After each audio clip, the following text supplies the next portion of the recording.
State capture काय असतं हे महाविकास आघाडी सरकारच्या काळामध्ये बघितलंय.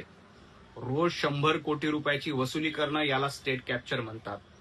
केंद्रीय मंत्र्यांना राज्यामध्ये अटक करणं याला स्टेट कॅप्चर म्हणतात. खासदारांचं घर पाडण्यासाठी बुलडोजर पाठवणं याला स्टेट कॅप्चर म्हणतात. पत्रकारांवर खोटे गुन्हे दाखल करणं याला स्टेट कॅप्चर म्हणतात. पालघरमध्ये साधू हत्याकांड होताना कायदा सुव्यवस्थेचा बोजवारा उडणं याला स्टेट कॅप्चर म्हणतात. संजय राऊत कोविडच्या काळामध्ये माणसं मरत असताना कंत्राटदार आणि कमिशन वसूल करणं याला स्टेट कॅप्चर म्हणतात. उद्योगपतीच्या घराबाहेर बॉम्बस्फोट प्लांट करणं आणि वाझे काय लादेन आहे का म्हणून ज्याचं समर्थन करणं याला स्टेट कॅप्चर म्हणतात.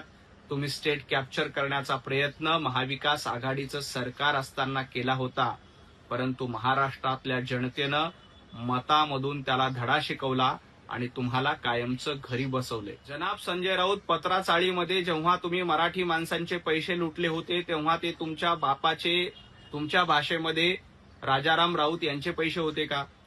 महाराष्ट्रामध्ये तुमचं सरकार असताना रोज 100 कोटी वसुलीचं टार्गेट दिलं होतं, तेव्हा ते पैसे नेमके कुणाचे होते? तेव्हा मायबाप जनतेचे पैसे तुम्ही लुटले. परंतु एक लक्षात घ्यावा, लाडक्या बहीण योजनेला बदनाम करण्याचं षडयंत्र तुमचं आहे. काँग्रेसनं कोर्टामध्ये जाऊन ही योजना बंद पाडण्याचा प्रयत्न केला होता. संजय राऊत, तुम्ही हायकोर्टामध्ये जाण्याची धमकी देतायत आणि ही योजना बंद करण्यासाठी प्रयत्न करतायत. परंतु एक गोष्ट ध्यानात ठेवा, ही योजना बंद पडणार नाही. महाविकास आघाडीच्या काही लोकांनी कॅम्प ऑर्गनाईज करून बोगस लाभार्थी या योजनेमध्ये घुसले पाहिजे यासाठी प्रयत्न केले असण्याची दाट शक्यता आहे.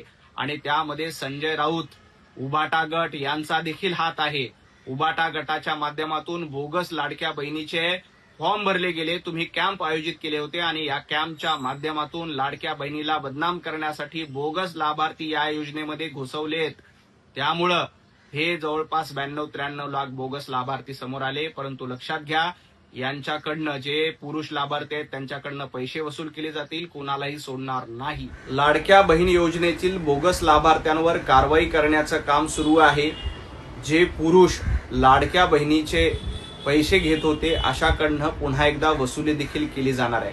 परंतु ज्या पद्धतीनं संजय राऊत आरोप करतायत, जनाब संजय राऊत, तुम्हाला इतकंच सांगायचंय, तुम्ही देखील महाविकास आघाडीमध्ये असताना लाडक्या बहिणीच्या योजनेसाठी फॉर्म भरण्यासाठी कॅम्प आयोजित केले होते.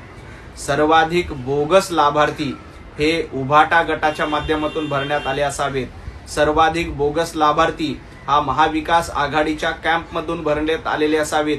कारण लाडक्या बहीण योजनेला बदनाम करण्यासाठी महाविकास आघाडी आणि उभाटा गटानं जाणीवपूर्वक बोगस लाभार्थीचे अर्ज भरलेत आणि त्यातून हे जवळपास 93 लाख बोगस लाभार्थी समोर आलेत. परंतु संजय राऊत, काळजी करू नका. तुम्ही लाडक्या बहीण योजनेला कितीही बदनाम करण्याचा प्रयत्न केला तरी ही योजना बदनाम होणार नाही आणि ही योजना बंद देखील पडणार नाही. तुम्ही बोगस लाभार्थ्यांचे अर्ज भरून, कॅम्प ठरवून, उबाटा गटानं अनेक कॅम्प आयोजित केले होते ज्याच्या माध्यमातून बोगस लाभार्थी लाडक्या बहिणीमध्ये कसे घुसवता येतील यासाठी उबाटा गटानं, महाविकास आघाडीने प्रयत्न केले होते आणि त्यातलेच बोगस लाभार्थी आता समोर येत आहेत. संजय राऊत, तुम्ही लाडक्या बहिणीला बदनाम करतायत, परंतु लक्षात घ्या, या लाडक्या बहिणी बदनाम होणार नाहीत. ही योजना बंद पडणार नाही. उलट लाडक्या बहिणी योजनेमध्ये बोगस लाभार्थी घुसवल्याबद्दल इथल्या सच्च्या लाडक्या बहिणी तुम्हाला कधीही माफ करणार नाहीत. निवडणुकीमध्ये धडा शिकवतील. सांगलीमध्ये कुणाचं नेतृत्व सक्षम आहे याचा निर्णय सांगलीकरांनी केलाय. जयंत पाटील यांना प्रमाणपत्र देण्यापेक्षा आमचे नेते गोपीचंदजी पडळकर यांनी विधानसभेमध्ये जयंत पाटील यांच्यावर केलेलं भाषण ऐका. ज्यांना सांगली मिरज हा रस्ता आपल्या 15 वर्षाच्या हयातीमध्ये करता आला नाही, त्यांनी सांगलीचं नेतृत्व करू नये अशा पद्धतीचा सल्ला गोपीचंदजी पडळकर यांनी दिलाय. आणि आता जनाब संजय राऊत हे जयंत पाटलांच्या मदतीला धावून जात आहेत. परंतु लक्षात घ्या, सांगलीकरांनी त्यांचं नेतृत्व निवडलंय. तुम्ही कितीही कुणाला प्रमाणपत्र दिली तरी त्याचा काहीही फरक पडणार नाही. तुम्ही आपल्या पक्षाची जी वाताहत होते त्याच्याकडे लक्ष द्या आणि मग इतरांना प्रमाणपत्र वाटत सुटा. जनाब संजय राऊत, भारतीय जनता पार्टी अडचणीत नाही तर उभाटा गट हा अडगळीत पडलेला आहे. महाराष्ट्रातल्या जनतेनं उभाटा गटाला अडगळीत नेऊन सोडलेला आहे. याचा विचार करा. भारतीय जनता पार्टीमध्ये काय चाललंय, राष्ट्रवादीमध्ये काय चाललंय, शिवसेनेमध्ये काय चाललंय हे शोधण्याच्या भानगडीत पडू नका. तुम्ही संजय राऊत नसून आता संपत राऊत झालेले आहात. याकडे भान ठेवा.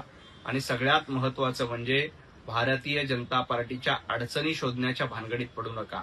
पंतप्रधान नरेंद्र मोदीजी, अमितभाई शहा, महाराष्ट्राचे लाडके मुख्यमंत्री देवेंद्रजी फडणवीस साहेब यांच्या नेतृत्वात भारतीय जनता पार्टीची वाटचाल अतिशय सुरळीतपणे सुरू आहे. आमचे प्रदेशाध्यक्ष रवींद्रजी चव्हाण सर्व निर्णय घेण्यासाठी अतिशय सक्षम आहेत. त्यामुळं भारतीय जनता पार्टीच्या अडचणी शोधण्यापेक्षा आपला अडगळीत पडलेला पक्ष याकडे लक्ष द्या. दळभद्री, लाचार आणि सुपारीबाज तुम्ही आहात.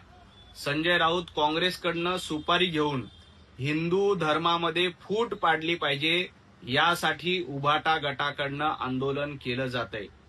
हिंदू सगळा एक झालाय, हिंदू एकवटलाय हे काँग्रेसला भगवत नाही.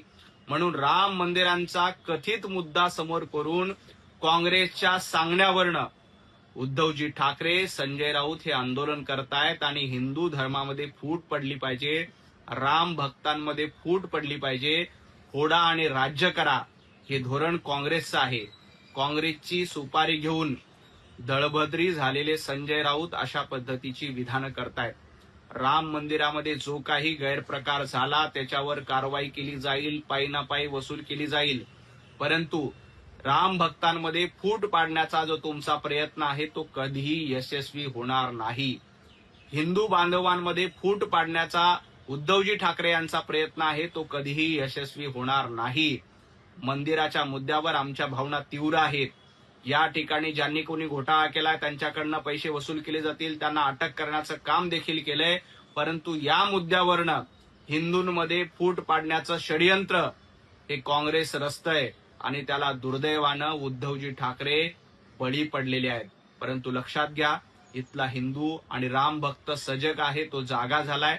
तुमच्यासारख्या कितीही रावणांनी, संजय राऊत लक्षात घ्या, तुमच्यासारख्या कितीही रावणांनी हिंदूंमध्ये फूट पाडण्याचा प्रयत्न केला तरी तुमचा डाव यशस्वी होणार नाही. एबीपी माझा, उघडा डोळे बघा नीट.